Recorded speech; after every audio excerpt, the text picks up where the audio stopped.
Okay, good morning, students. As we are discussing our chapter number 11, and in this chapter, we already learned how can we prepare the alcohols and phenols. So, in the today class, in a today video lecture, we will learn about their boiling and chemical property. Now, we know that their chemical property and a physical property. As we know that, what about you mean by the physical property? In the physical property, we learn about the boiling of the particular organic compound, or what we have learned about the simple solubility, their state of matter, which they are exist in the nature. तो basically alcohols and phenols और are in the liquid state, ये सारे के सारे जितने भी हैं वो लिक्विड स्टेट के अंदर हमारे को नेचर में एग्जिस्ट करते हैं. जब हम इनकी बॉइलिंग पॉइंट पे बात करते हैं, because they are liquid in nature, तो एक फिक्स टेम्परेचर पे क्या होंगे, they will be boil up. तो हम जब एक ही मेंबर के अल्कोहल्स या फिनॉल्स की बात करते हैं और हम उसमें हम ये देखते हैं कि अल्कोहल्स का जैसे जैसे कार्बन चेन इंक्रीज हो रही है, वैसे वैसे बॉइलिंग पॉइंट भी क्या होता जा रहा है, इंक्रीज हो रहा है. It means phenol, ethanol, propanol को मैं कंपेयर करूं तो सबसे ज्यादा बॉइलिंग पॉइंट जो है वो मेरा किसका होगा, सबसे ज्यादा बॉइलिंग पॉइंट जो है that is the from propanol. Now, why it is known, why this is will happen? We already learned that in our previous classes, that your previous lectures, कि boiling point जो है वो हमेशा किस पे depend करता है, that will be dependent on the van der Waal forces पे डिपेंड करता है. और van der Waal force जो है वो किस पे डिपेंड कर रहा है, साइज पे डिपेंड करता है. इट मीन्स जितना मॉलिकुलर मास होगा या जितना मॉलिकुलर साइज होगा, van der Waal attraction force जो है वो उतना ही क्या होगा, ज्यादा होगा. और जब van der Waal force of interaction ज्यादा है तो उस बॉन्ड को ब्रेकअप करने के लिए हमारे को ज्यादा एनर्जी रिक्वायर्ड होगी. इट मींस बॉइलिंग पॉइंट भी क्या होगा, ज्यादा होगा. तो मैं बेसिकली ये बोल सकती हूँ कि बॉइलिंग पॉइंट जो है that is directly proportional to the van der Waal forces, and as the carbon chain increases तो van der Waal फोर्स भी क्या होगा, इंक्रीज होगा, और इनका बॉइलिंग पॉइंट भी इंक्रीज होगा. इट मीन्स जैसे जैसे हम कार्बन चेन में बढ़ते जाएंगे अल्कोहल्स में, उनका बॉइलिंग पॉइंट increase होगा. Now, second important thing about the boiling point, why alcohols and phenols show a very high boiling point. The one of the main reason is that there is a presence of hydrogen bond. And why it is there? We know that what is the alcohol group? Alcohol group is that. And this alcohol group is in this particular hydrogen is attached with the highly electronegative element. So we know that if another alcohol group is there, so there is an imaginary bond formation between these two alcohols molecule which form intermolecular hydrogen bonding. इसका मतलब बहुत सारे जब alcohols present हैं तो due to the presence of hydrogen bonding वहां पर एक एक्स्ट्रा, यदि मैं कंपेयर करूं सिर्फ हाइड्रोकार्बन से या हेलो एल्कीन से, तो इनके केस में क्या है, एक एक्स्ट्रा हाइड्रोजन बॉन्ड जो है वो भी क्या है, प्रेजेंट है. तो hydrogen intermolecular hydrogen bond present होने के कारण due to this reason they exhibit a high boiling point. This is the one of the property of the physical, that is a boiling point. Now, second important property of the boiling related to physical, that is the solubility. Now, what is solubility? We know that a solubility is simply meaning that कि how much amount can be it will be dissolved in the water, कि कितने easily ही क्या हो रहा है, dissolve हो पा रहा है. Now as we already know कि hydrogen, because this have a hydrogen is with highly electronegative element, इसका मीन्स ये वाटर के साथ भी क्या कर सकते हैं. What is water? H2O. तो if water molecule is there तो they can easily form the hydrogen bond with the water particles also. It means due to the measurable amount of hydrogen bonding, the alcohols and phenols show a very tremendous solubility in the water. This is the two important properties of physical properties of the alcohols and phenols. In the next in the continuation of that, we will learn about the what are the chemical reactions, कि कौन सी chemical reactions जो है they can show, because there is a different kinds of chemical behavior shown by the alcohols and phenol. तो basically what happen, alcohols are जो है वो they are the versatile in nature. They are versatile in nature. Why, what is meaning of that versatile? Versatile meaning is simply कि वो बहुत अलग अलग तरह का क्या कर रहे हैं, बिहेवियर शो कर रहे हैं.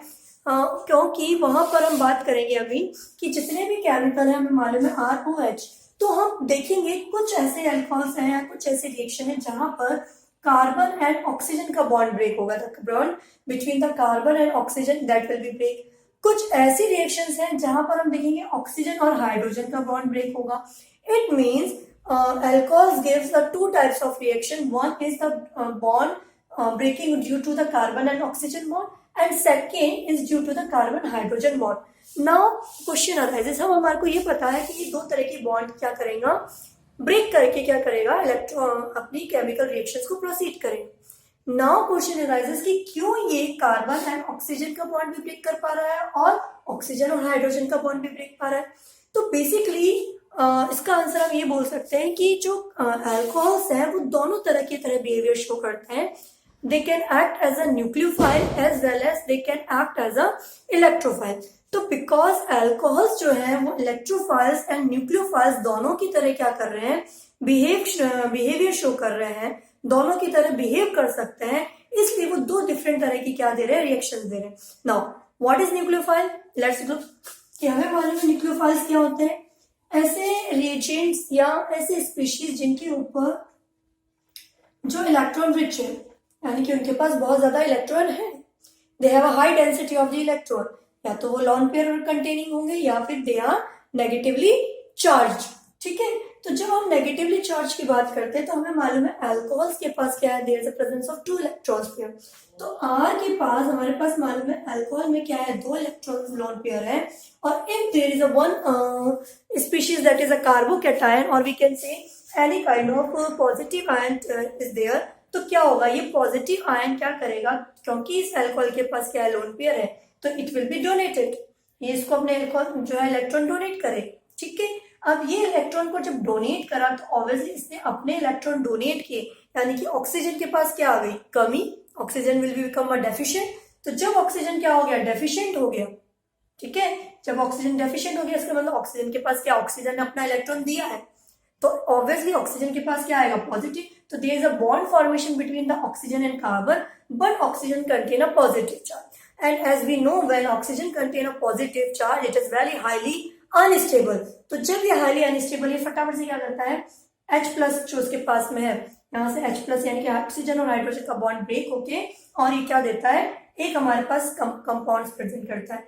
इट मीन्स कि जब भी अल्कोहल्स जो है वो न्यूक्लियोफाइल की तरह बिहेव करते हैं, जब भी अल्कोहल्स किसकी तरह बिहेव करेंगे, न्यूक्लियोफाइल की तरह बिहेव करेंगे, तो यहाँ पर कौन सा बॉन्ड टूटेगा, यहाँ पर ऑक्सीजन और हाइड्रोजन का जो बीच का बॉन्ड है that will be broken out, वो होगा.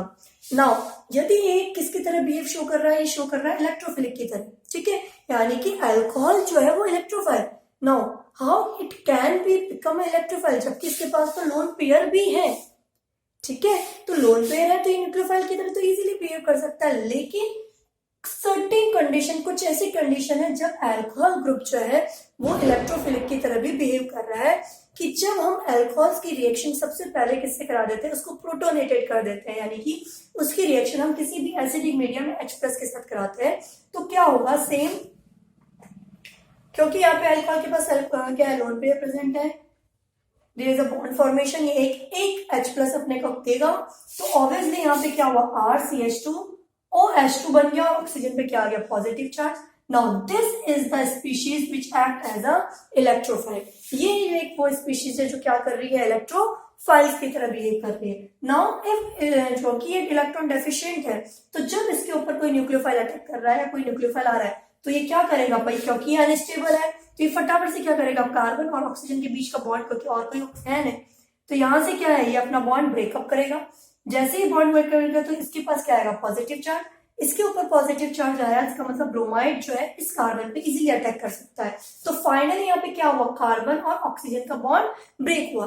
इट मीन्स जब अल्कोहल्स क्या कर रहे हैं, अल्कोहल्स बिहेव करेंगे इलेक्ट्रोफाइल्स की तरह, तो वहां पर हमेशा कौन सा बॉन्ड ब्रेक होगा, कार्बन और ऑक्सीजन का जो है वो बॉन्ड ब्रेक होगा. इट मीन्स हम कुछ रिएक्शंस ऐसी पढ़ेंगे जहां पर क्या होगा, कार्बन जो है वो इलेक्ट्रोफाइल की तरह बिहेव करेगा और कई रिएक्शंस ऐसी होंगी जो कार्बन जो है या अल्कोहल जो है वो न्यूक्लियोफाइल्स की तरह बिहेव करेगा. So let's take some example which show the acidic behavior or there is a cleavage of oxygen and hydrogen bond. It means कि हम यहाँ पर क्या कर रहे हैं, कुछ ऐसी रिएक्शंस लेके देख रहे हैं कि कहाँ कहाँ पर ऑक्सीजन और हाइड्रोजन बॉन्ड जो है वो break down. The first reaction यानी कि जहां भी ऑक्सीजन और हाइड्रोजन का बॉन्ड ब्रेक होगा, इट मीन्स यहाँ से क्या होगा, H प्लस आयन रिमूव होंगे.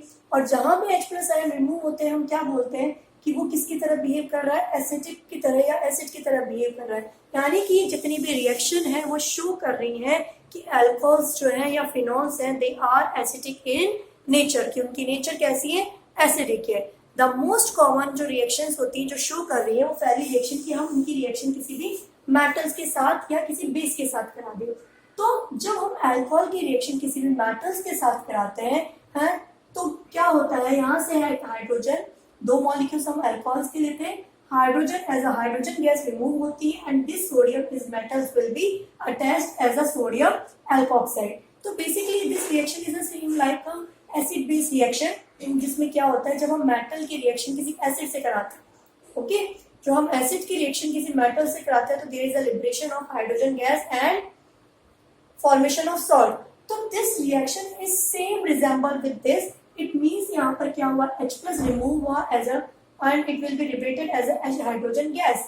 तो यानी कि यहाँ पर हमें डिनोट कर रहा है कि यहाँ पर क्या हुआ, सोडियम अटैक हो रहा है जिसने, और इसलिए इसका मतलब ये एसिडिक बिहेवियर को शो करता है. सेम विद द फिनॉल, कि जब हम फिनॉल की रिएक्शन सोडियम के साथ कराते हैं तो क्या होगा, यहाँ से H प्लस रिमूव होता है, सोडियम अटैच होता है और there is a formation of sodium phenoxide. Basically हो क्या रहा है इन रिएक्शंस के अंदर कि सेम रिएक्शन को यदि हम किसके प्रेजेंस में कराते हैं, NaOH की प्रेजेंस में भी कराते हैं, यानी कि कोई बेस लेते हैं और उसकी रिएक्शन यदि हम एल्फिनॉल से कराते हैं तो we are obtain the sodium phenoxide. It means it proves that कि यहाँ पर क्या है, ऑक्सीजन और हाइड्रोजन का क्या हो रहा है, बॉन्ड ब्रेक हो रहा है, या फिर हम ये बोल सकते हैं फिनॉल जो है वो एसिडिक बिहेवियर की तरह शो कर रहा है.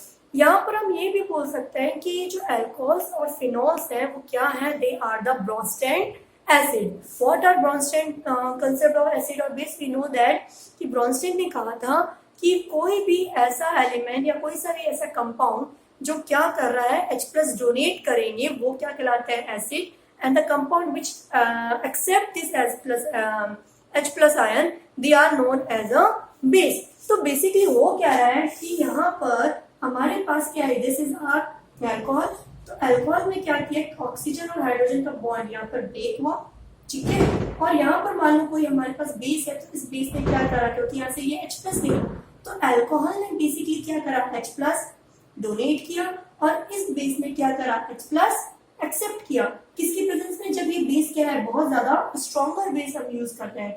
तो इसका मतलब हमारे अल्कोहल जो है वो किसकी तरह बिहेव कर रहे हैं, they can act as a Bronsted acid, alcohols and phenol. In the next lecture, we will learn about the different nature of the acidic behavior. हम ये डिस्कस करेंगे कि acidic behavior जो है वो कैसे vary कर रहा है in case of alcohols and phenols. Thank you.